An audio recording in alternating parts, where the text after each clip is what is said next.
La Fresh Morning. Que ressens-tu quand tu manges ce que tu aimes? J'adore. C'est maldo, hein. Je sais pas comment décrire. Je ferme les yeux, je suis sur un petit nuage. Wow. C'est comme un gros câlin. C'est un peu comme une histoire d'amour, si tu veux. Ouais, ça fait du bien en fait. Et toi? Princesse Tati, un sucre issu des meilleurs champs de canne de chez nous. Profitez dès aujourd'hui des nouveaux emballages Princesse Tati dans vos points de vente habituels. Princesse Tati? Le grand sucre. Des petits bonheurs.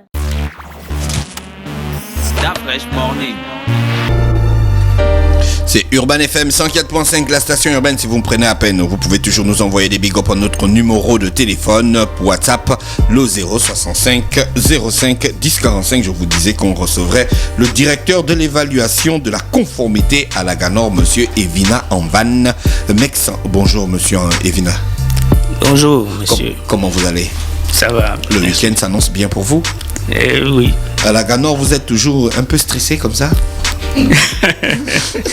Non, ça ira, ça ira. Alors, vous êtes directeur de l'évaluation de la conformité. C'est quoi exactement?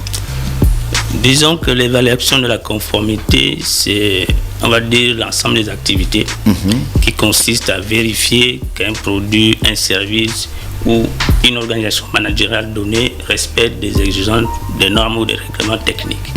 Donc l'évaluation de la conformité utilise différentes méthodes. Nous avons les inspections, les audits, les essais ou analyses en laboratoire en ce qui concerne les produits et la certification. D'accord. C'est-à-dire que quand on parle de l'évaluation de la conformité dans ce cas-là, c'est tout secteur confondu. Oui. Il n'y a pas des secteurs qui... En fait, je pose cette question parce que hier on parlait de pesage et là on est sûr qu'on était dans un milieu, un secteur économique bien précis, mais en fait quand on parle de la conformité à la GANOR, c'est tout secteur confondu.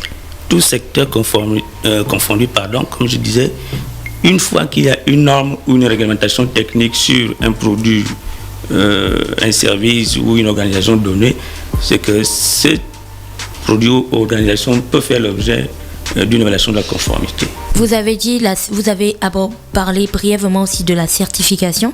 Et quand on parle de certification, nous on pense directement à la norme ISO 9001, tous les ISO que l'on peut imaginer là. La vérité, c'est que je ne sais même pas ce que c'est ISO. Hein. Est-ce qu'aujourd'hui, cela signifie que la GANOR peut ou a déjà développé des certifications type ISO qu'elle pourrait par exemple accorder à des entreprises ou à des administrations? Bon, disons que dans la certification, il y a plusieurs normes. Vous avez les normes des systèmes de management. C'est le cas de l'ISO 9001, qui est une norme qui fixe un peu les exigences pour tout organisme en termes de qualité.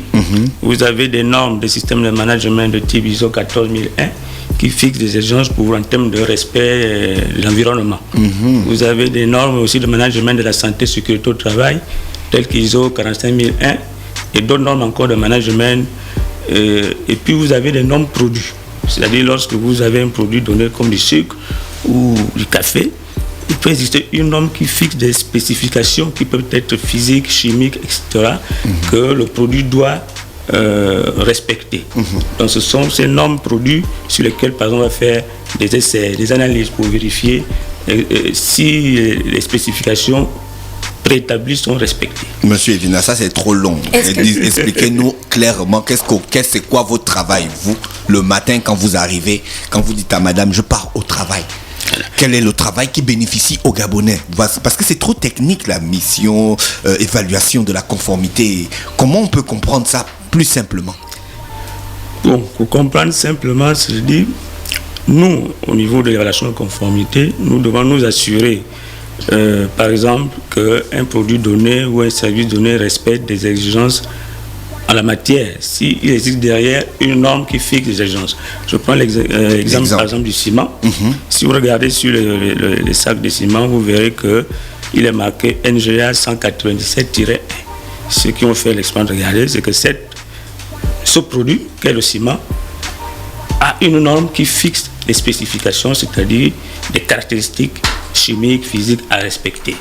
Et cette indication qui est sur l'emballage signifie que le fabricant a respecté les exigences de cette norme-là, qui a fait l'objet derrière d'une certification par la GANOR. Est-ce qu'il n'est pas possible de trouver un produit avec cette spécification, mais qui est faux et qui ne respecte pas les normes?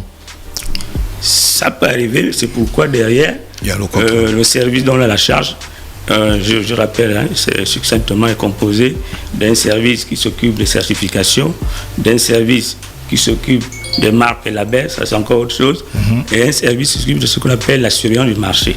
C'est ce service-là qui est chargé d'effectuer sur le terrain et d'aller vérifier l'application effective des normes en vigueur. En fait, quand je vous écoute, on comprend alors qu'étant donné que la GANOR est déjà bien implantée, bien connue des Gabonais, et que vous, votre service s'occupe de ces questions-là, en réalité, tous dans ce studio, lorsque nous allons acheter des produits, ou lorsque nous allons même dans des entreprises, ou lorsque nous consommons tout simplement, l'ensemble des produits que nous achetons ou des services auxquels nous avons accès doivent présenter la norme de la GANOR, normalement. Si c'est le cas pour le ciment, on a parlé du sucre qui est en face de nous aujourd'hui.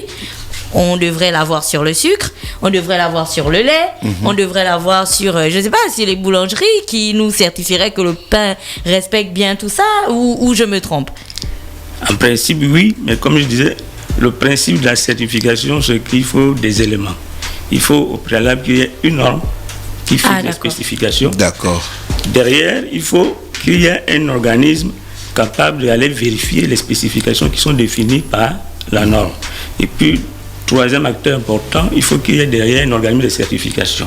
On voit que la GANOR englobe à la fois les missions de normalisation, c'est-à-dire l'élaboration des normes, les missions de contrôle, l'application des normes, c'est-à-dire l'évaluation de conformité, avec les différents pans, inspection, audit, certification.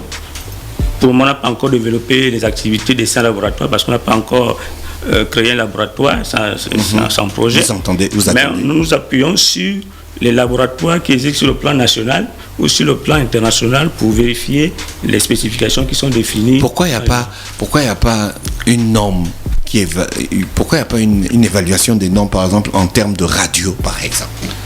Pourquoi vous ne nous donnez pas une certification? Évaluation de la conformité des radios. Nous prenons ça comme une demande. Oui. C'est-à-dire qu'il suffirait que vous formulez la demande auprès de la direction générale de la GANOR. Parce que pour élaborer la norme, c'est tout un processus. D'accord. Parce que, par exemple, l'opérateur économique émet une demande, cette demande va être analysée. Et la GANOR, à travers nos directions qui s'occupent des questions d'élaboration des normes, va réunir un comité technique. Ce qu'on appelle ça comme un comité technique de normalisation qui regroupe un peu l'ensemble des acteurs du secteur. Par exemple, vous pouvez être invité, on va inviter les administrations qui sont concernées, on va inviter d'autres acteurs des médias, et puis on va réunir, la GANOR va créer une plateforme qui va regrouper tout ce monde qui vont élaborer la norme. Donc il y aura 2 situations. Soit la norme existe, à partir de ce moment, on va partir par exemple d'une norme internationale qu'on va contextualiser sur le plan national. Maintenant, si la norme n'existe pas, il va falloir partir de zéro pour élaborer cette norme-là. En réalité, la GANOR s'appuie sur les experts, les techniciens que vous êtes. Dans le cas où on parle des certificats de conformité, quel est l'intérêt d'avoir ce document? Parce que Mosley a abordé tout à l'heure une question liée à la fraude, enfin à la falsification des informations et tout ça, des faux produits. Mais il y a des produits qui ne sont pas mentionnés, par exemple, qui n'ont pas de normes, qui ne sont pas contrôlés, mais qui continuent à circuler. Donc, quel est l'intérêt pour un opérateur, que ce soit dans le secteur industriel et tout simplement managérial, d'avoir par exemple un certificat de conformité? Et surtout, est-ce une obligation ou ça doit être une démarche de l'opérateur qui viendrait vers la GANOR et qui dirait « moi j'aimerais bien avoir un certificat de conformité ». Bon, pour répondre à la question, en fait, dans le processus de certification, il y a ce qu'on appelle la certification volontaire, qui s'appuie sur les normes d'application volontaire.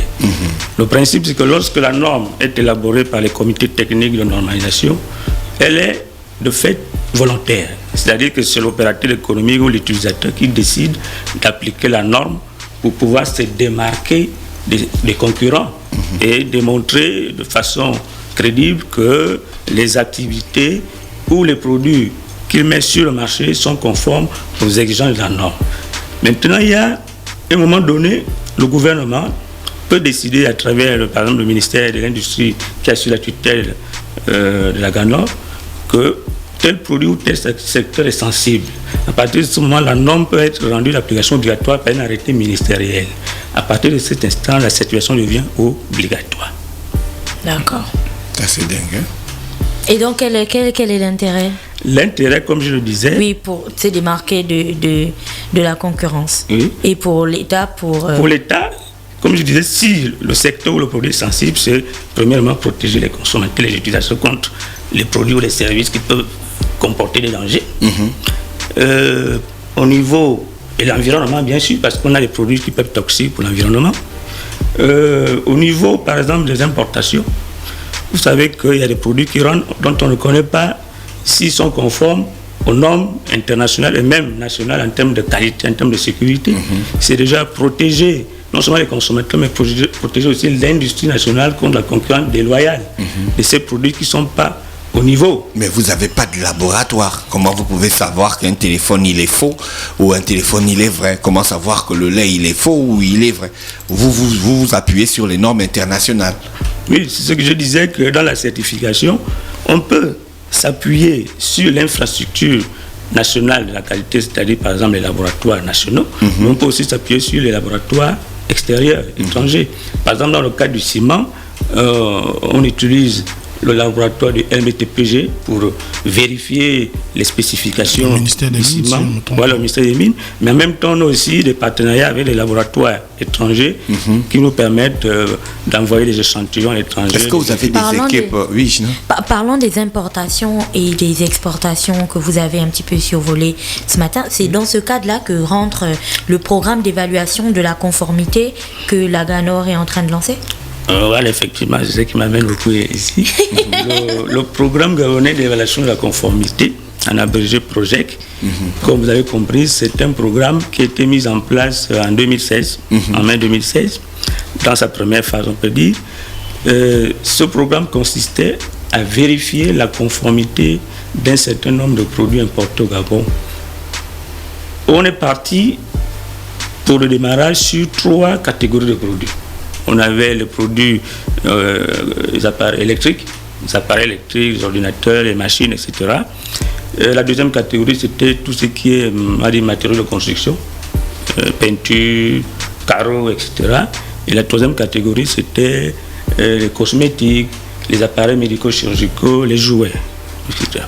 Donc, ce programme de 2016 à maintenant, on a signé des conventions avec un certain nombre d'organismes internationaux de certification, tels que Bureau Veritas, SGS Inspection, Intertech International, qui étaient mandatés par la GANOR de délivrer depuis le pays où la marchandise est achetée des certificats de conformité avant leur embarquement sur le bateau ou pour le Gabon. Pour le Gabon. Voilà. Et dans ce programme, c'est les services de la douane gabonaise qui nous appuient, parce que ce sont ces services qui sont chargés au moment du dédouanement de vérifier la disponibilité effective du certificat de conformité par l'importateur.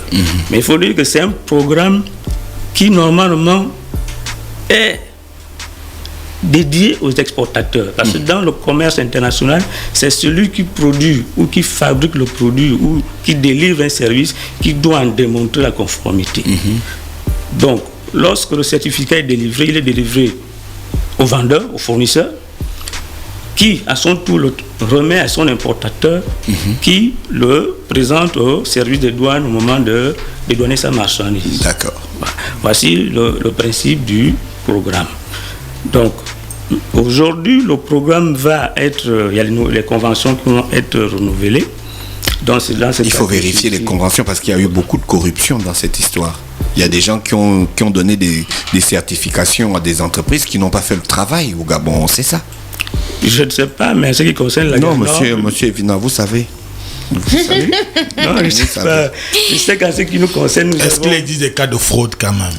les cas de fraude. Oui. C'est-à-dire qu'après avoir signé ces conventions, on se rend compte qu'il y a peut-être certaines entreprises qui en ont bénéficié sans qu'il y ait réellement eu un travail consistant du certificat de conformité. Voilà.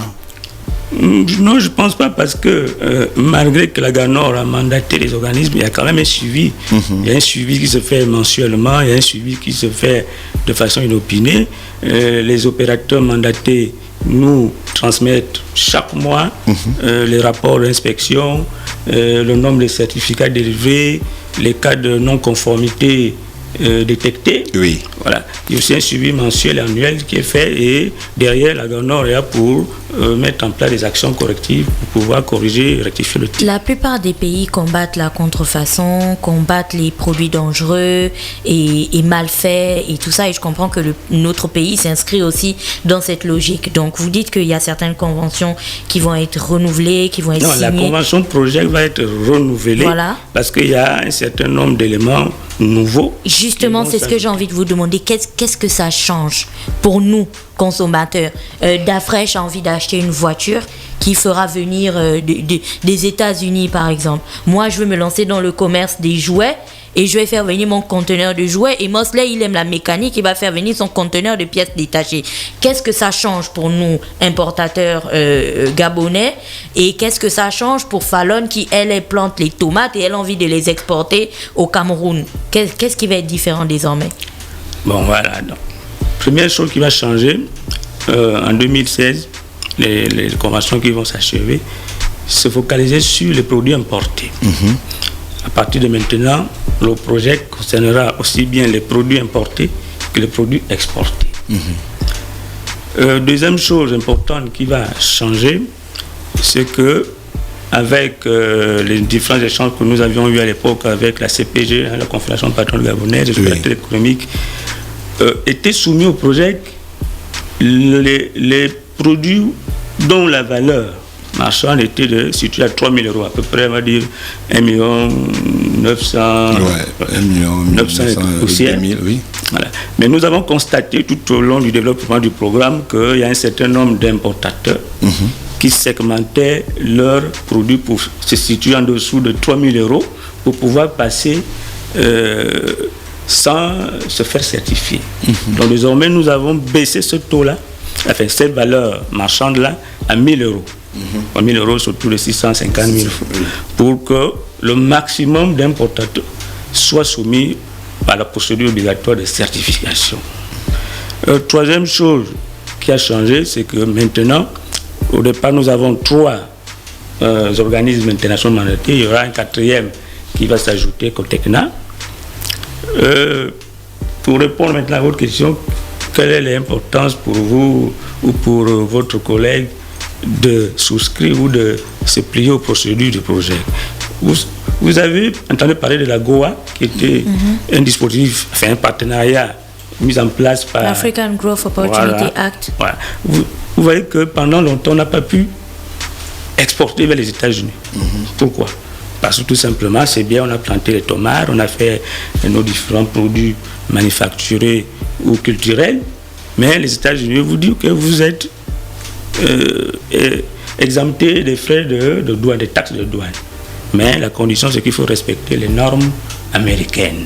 Ce qui fait que beaucoup de Gabonais, les opérateurs économiques n'ont pas pu exporter vers les États-Unis. Mais le projet résout ce problème par la certification obligatoire des produits vers ces différents marchés, puisque les opérateurs économiques seront obligés soit de fabriquer ou de produire conformément aux normes internationales en vigueur ou aux normes spécifiques des marchés visés. Parce qu'il arrive qu'il y a des normes internationales et qu'un marché donné, par exemple, je prends l'exemple du marché européen, quand vous voulez vendre au niveau de l'Union européenne, il y a des normes européennes, des normes internationales de type ISO, mais il y a aussi des normes européennes, c'est-à-dire, je dis, les directives européennes ont une réglementation qu'il faut respecter. Alors, avec le projet, ce sera une plateforme qui sera donnée aux différents exportateurs de pouvoir soumettre leurs produits à ces différentes normes-là. Et une fois que vous allez obtenir le certificat de conformité, c'est un certificat délivré par des organismes accrédités au niveau international qui vous permettent de démontrer que vos produits sont conformes. Ma dernière question. Oui, ma dernière question. Donc, dans ce cas, pour tous les Gabonais qui aimeraient importer des produits de l'extérieur, Oui. ils devront s'assurer de détenir le certificat de conformité de ces produits-là s'ils ont une valeur marchande d'au moins 1 000 €. Et pour tous ceux qui aimeraient exporter, ils doivent venir prendre le certificat. Bon, je dis prendre le certificat auprès des services de l'Aganor. Si c'est ça la condition, est-ce que d'abord la procédure est rapide et surtout, est-ce que tout simplement, quelle est la procédure à remplir pour pouvoir bénéficier d'un certificat de conformité pour pouvoir exporter ses produits, notamment les tomates de Fallon qu'elle veut envoyer au Cameroun? Comme la procédure était rappelée. En fait, la procédure est simple. Lorsque vous voulez, par exemple, importer, le fournisseur, c'est-à-dire l'exportateur, se rapproche au choix des organismes mandatés par Aganor pour ouvrir un dossier de demande de certification. Ça peut se faire en ligne. Il va rentrer ses coordonnées, etc. Et puis, il verra toute la documentation technique qu'il faut fournir. Parce que lorsque vous fabriquez un produit, vous le fabriquez par rapport à des normes bien définies et vous devez produire derrière une documentation technique qui démontre que vous avez respecté ces normes ou que vos produits sont conformes.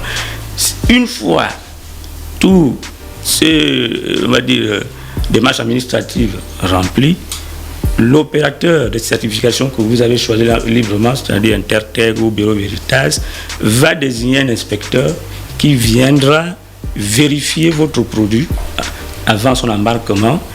Et une fois l'inspection réalisée, il peut décider, en fonction de ce qu'il va découvrir, de demander des essais supplémentaires par un laboratoire. Au terme de cette vérification, si tout est conforme, il est délivré à l'exportateur le certificat de conformité qui le transmet à son importateur pour que ce dernier le montre au niveau des services de douane. C'est pratiquement la même démarche pour l'exportation lorsqu'on part du Gabon vers l'extérieur. D'accord, monsieur Evina, merci d'avoir accepté notre invitation. Merci. On vous souhaite de passer une bonne journée à l'écoute des programmes d'Urban FM. Merci à vous. Bonne journée. Bonne journée. Stop Fresh Morning.